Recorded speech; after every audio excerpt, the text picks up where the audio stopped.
Evolution R பரிணாமம், வளர்ச்சி, development அப்படிங்கிற ஒரு விஷயத்தை பற்றி தான் இன்றைக்கி எனக்கு பேசணும்.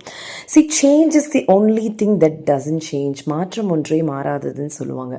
அப்படி இருந்துமே நம்மளை சுற்றி இருக்கவங்க பார்த்திங்கன்னா, நம்ம ஸ்கூலில் எப்படி இருந்தோம், காலேஜில் எப்படி இருந்தோம், ஒரு அதுக்கு பிறகு உள்ள லைஃப்பில் எப்படி இருந்தோம் அப்படிங்கிறத வச்சே இன்றைக்கும் நம்மளை பார்ப்பாங்க.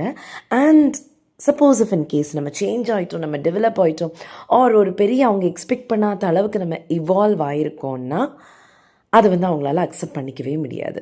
அதை எப்படி காட்டுவாங்கன்னா, நம்ம பின்னாடி பேசுகிறதா இருக்கட்டும், ஆர் கேங்ஸ் ஃபார்ம் பண்ணி நமக்கு எதிராக பேசுகிறதா இருக்கட்டும், R they'll be sitting and watching everything that we do or post, all our activities, but எந்த விதமான சப்போர்ட்டும் இருக்காது. This applies for parents, friends, relatives, everybody. But girls have this in mind. நம்ம என்ன கல்லா ஒரே இடத்துல ஒரே மாதிரி இருக்கிறதுக்கு? No, right. Evolution or change constant தான். நம்ம சேஞ்ச் ஆகிட்டே இருக்கலாம், டெவலப் ஆகிட்டே இருக்கலாம், பெட்டர் ஆகிட்டே இருக்கலாம்.